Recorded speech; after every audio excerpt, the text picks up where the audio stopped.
Hello friends, स्वागत है आप सभी लोगों का हमारे YouTube channel Bageshwar Dham study point पर। और हम लोगों की सीरीज चल रही थी हाई स्कूल मैथ की। उसमें हम लोगों ने एक्सरसाइज 1.1 और 1.2 कंप्लीट कर लिया था। और आज हम लोग सीख रहे हैं एक्सरसाइज 1.3 उसका सवाल नंबर तीसरा। दो हम लोग कर चुके हैं। सवाल नंबर तीसरे का फर्स्ट पार्ट है 1/√2। ऊपर लिखा हुआ है सिद्ध कीजिए कि निम्नलिखित संख्याएं अपरिमेय हैं। तो ये जो संख्या है 1/√2, इसको हमें सिद्ध करना है कि ये एक अपरिमेय संख्या है। तो हम क्या करेंगे, जैसे कि पहले वाले सवाल लगाए थे, माना इसके विपरीत माना कि 1/√2 एक परिमेय संख्या है। तो जब ये परिमेय संख्या होगी तब हम इसे अतः 1/√2 को P/Q के रूप में लिखा जा सकता है। इसे हम P/Q के रूप में लिख सकते हैं। P/Q क्या होता है? P/Q का मतलब कोई भी परिमेय संख्या है, जैसे मान लीजिए 5 है तो इसके नीचे हम 1 मान सकते हैं, तो एक फ्रैक्शन का रूप हो जाएगा। ठीक है ना, इसे P/Q का रूप हमने दे दिया। ठीक, इसमें एक और कंडीशन होती है कि कोई भी फ्रैक्शन जिसे हम P/Q के रूप में लिखते हैं वो दोनों अभाज्य संख्याएं होती है। जैसे 2/3 ये दोनों अभाज्य संख्या है, 3/5 ये दोनों अभाज्य संख्या है। अभाज्य संख्या उन्हें कहा जाता है जिनका एक के अलावा और कोई गुणनखंड ना हो। ठीक है, गुणनखंड हो, कॉमन गुणनखंड हो तो एक हो, एक के अलावा और एक अन्य कोई गुणनखंड है तो वो अभाज्य संख्या नहीं होगी। तो यहाँ पे कौन कौन सी कंडीशन आ गई? जहां P तथा Q दोनों सह अभाज्य संख्या है, सह अभाज्य संख्याएं हैं, तथा Q = 0 और Q बराबर 0 नहीं है। ठीक है, तो देखो, क्योंकि हमने मान लिया ना कि 1/√2 एक परिमेय संख्या है तो इसे हम P/Q के रूप में लिख सकते हैं। तो आप लिख लो यहाँ पर 1/2 बराबर P/Q। अब क्रॉस मल्टीप्लाई कर लो, P/Q है, सॉरी, तो क्रॉस मल्टीप्लाई करोगे तो कितना हो जाएगा? √2P बराबर Q एकन Q। फिर लिखो दोनों पक्षों का वर्ग करने पर, दोनों पक्षों का वर्ग करने पर।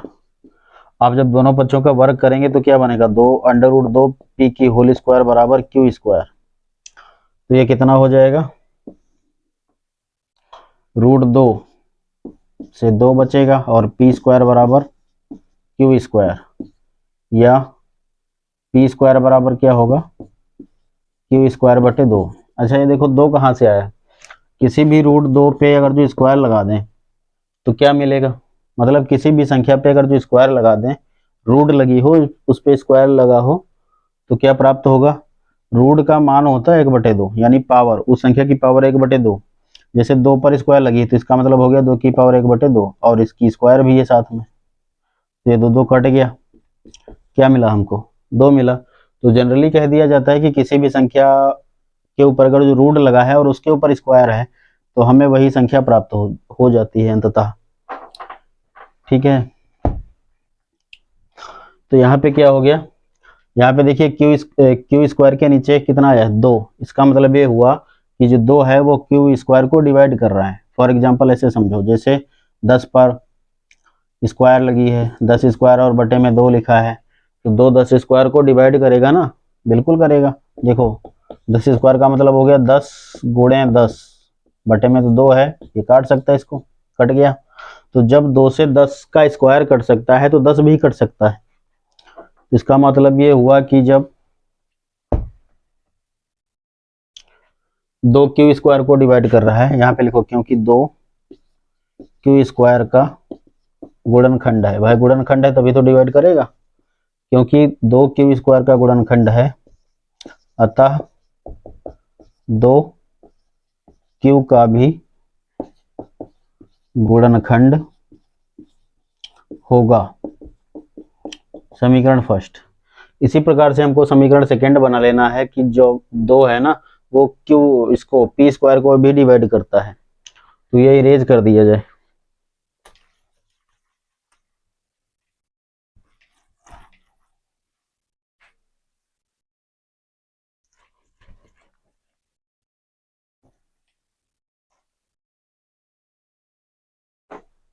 फिर लिखेंगे पुनः माना कि किसी पूर्णांक के लिए, किसी पूर्णांक c के लिए, कोई पूर्णांक मान लो यहां पर, पुनः माना किसी पूर्णांक c के लिए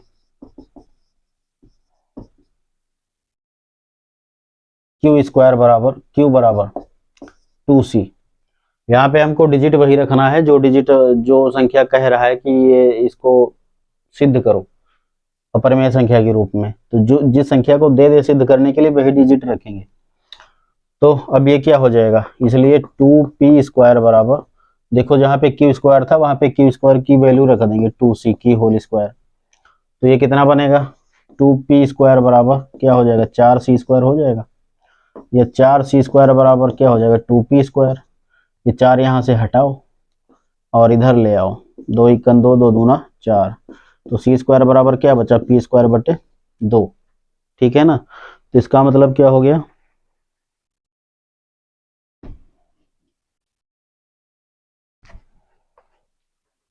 अतः क्योंकि 2p² का गुणनखंड है,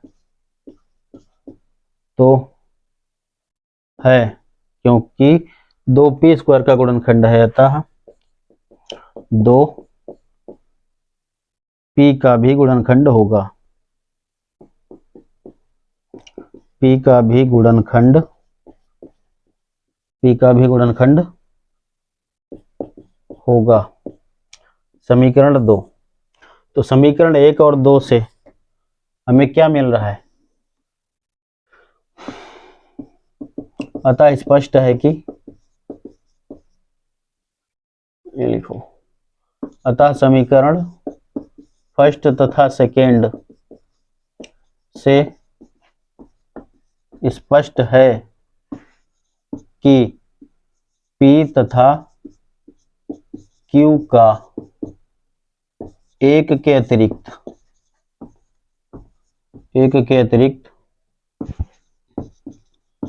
अन्य भी कोई क्या, यहाँ पे 2 हो जाएगा ना, अन्य भी कोई उभयनिष्ठ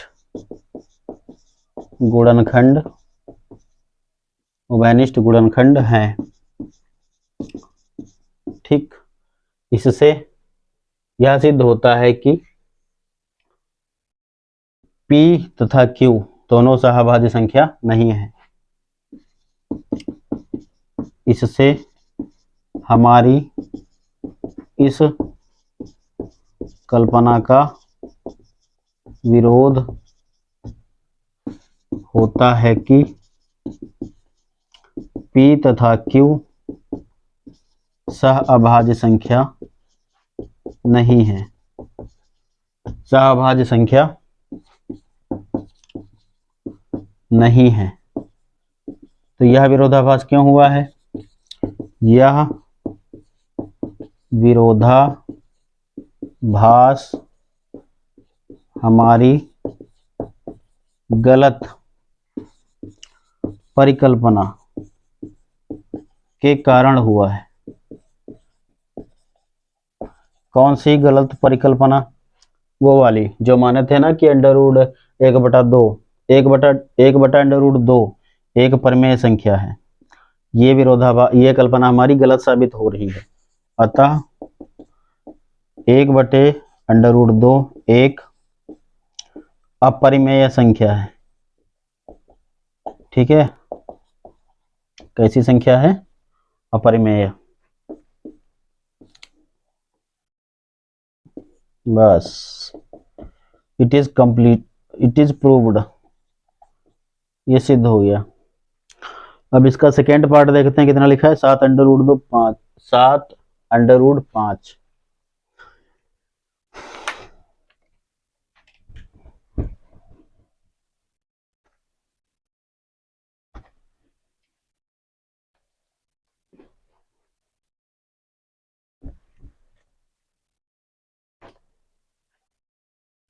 सेकेंड पार्ट है 7√2 5। तो हल, इसे भी सिद्ध करना है कि एक अपरिमेय संख्या है। इसके विपरीत माना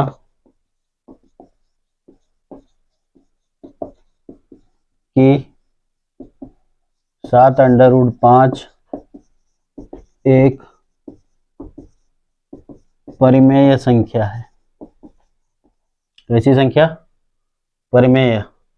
इसलिए 7√5 को T/Q के रूप में लिखा जा सकता है,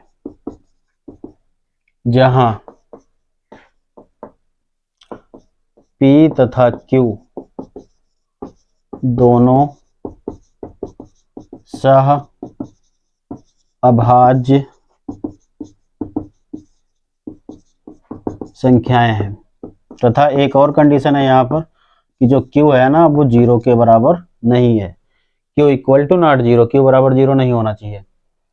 ठीक है, सहभाज्य तो पता है, किन्हीं भी दो संख्याओं का, जैसे 2/3 है, इनका उभयनिष्ठ गुणनखंड एक के अलावा और कोई नहीं होना चाहिए। 1 मिनट।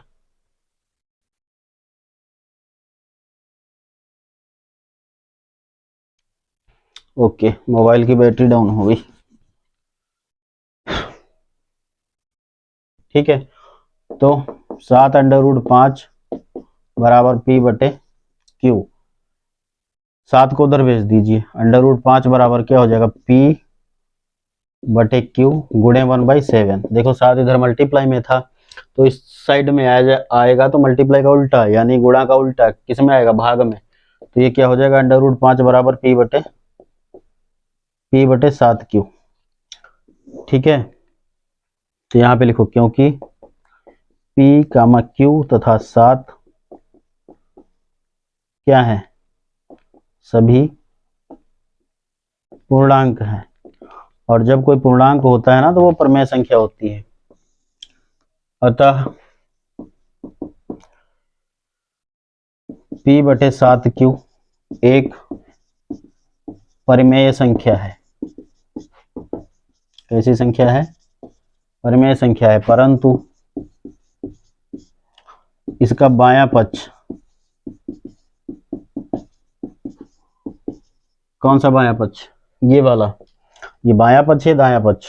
दायां पक्ष तो परिमेय हो रहा है, लेकिन इसका जो बायां पक्ष है वो इसी के बराबर है। और जब वो बायां पक्ष जो है ना, अंडर कितना है? 5, एक अपरिमेय संख्या है।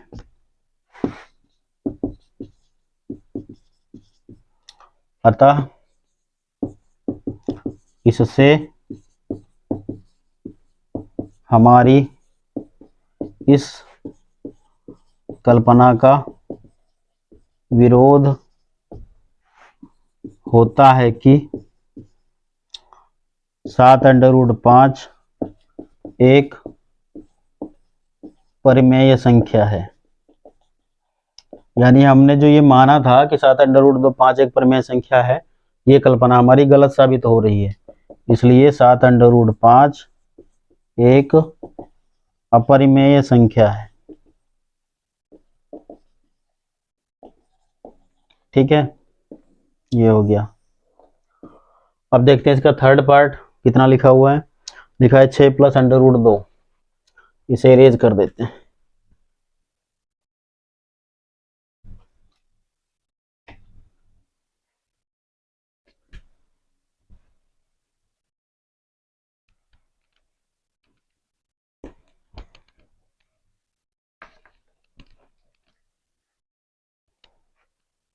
थर्ड वाला है 6 प्लस अंडर रूट 2 माना, अपरमेय सिद्ध करना है ना, तो इसके विपरीत माना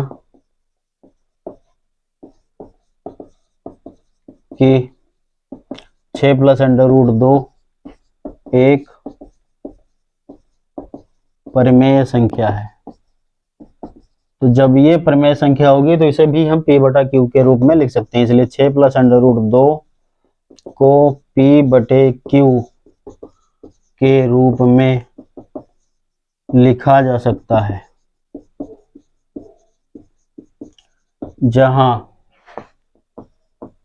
जहां क्या होगा, p तथा q दोनों सह अभाज्य संख्याएं हैं। कैसी संख्याएं हैं? सह अभाज्य संख्याएं हैं। और q equal to not zero, और q बराबर जीरो नहीं है। q बराबर जीरो नहीं है ना, तो इसलिए क्या हो जाएगा, 6 प्लस अंडर रूट 2 बराबर p बटे क्यू, या अंडर रूट 2 बराबर हो गया p बटे क्यू माइनस 6। अच्छा एक बात बताओ, भिन्न का घटाना आता है सभी लोगों को? फ्रैक्शन का सब्सट्रैक्शन कर लेते हो ना, जैसे 1/2 या 4/3, ठीक है, इसमें से घटाना है हमको 2, तो कैसे माइनस करोगे? देखो ये फ्रैक्शन है, ये क्या है, ये भिन्न है, और ये क्या है, कंप्लीट नंबर है, होल नंबर है ना, पूर्ण संख्या है। तो किसी भी फ्रैक्शन से कंप्लीट नंबर नहीं घटाया जा सकता, उसे भी फ्रैक्शन बनाना पड़ता है। तो इसका डिनोमिनेटर यानी कि हर कितना है, 3 है, तो इसका भी हर हमें 3 बनाना पड़ेगा। तो 4/3 माइनस 6/3 हर बराबर हो गया। अब घटा सकते हो, 4 से 2 जाएगा, क्या बचेगा, माइनस का 2/3, 4 से 6 जाएगा तो 2 बचेगा माइनस का। इसी प्रकार से इधर कितना है, अंडर रूट 2 बराबर p माइनस ये क्या हो जाएगा, 6q, q और 6 की गुणा 6q हो जाएगा, और बट्टे क्या रहेगा, q। ठीक है, इधर का इरेज कर दें।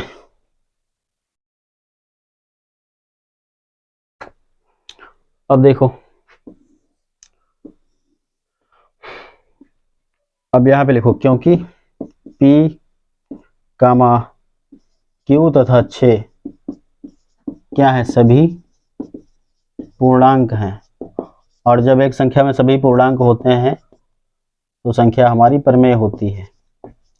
अतः p माइनस, अतः तो लिख गया उधर, अतः लिखो p minus 6q, p minus 6q बटे q एक परिमेय संख्या है। इसके हिसाब से, क्योंकि ये सभी पूर्णांक हैं तो एक परिमेय संख्या हो जाएगी, लेकिन इसका बायां पक्ष जो है, परंतु इसका बायां पक्ष एक अपरिमेय संख्या है, अपरिमेय संख्या है। अतः इससे हमारी इस परिकल्पना का विरोध होता है, कि 6 प्लस अंडर रूट 2, अब कहाँ पे लिखें, इधर लिख देते हैं, इसको इरेज कर दें।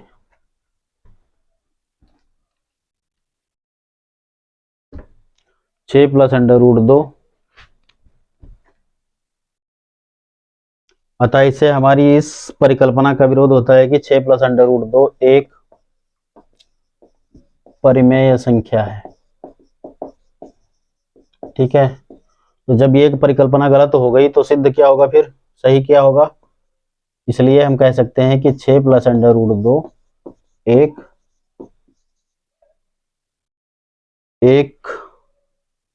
अपरिमेय संख्या है।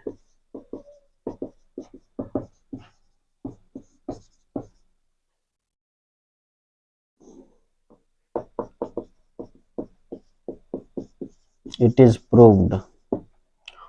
तो बहुत बहुत धन्यवाद आप सभी लोगों को वीडियो वॉच करने के लिए, और अगर जो वीडियो अच्छा लगा हो तो कृपया लाइक, शेयर और कमेंट, सब्सक्राइब कर दीजिए।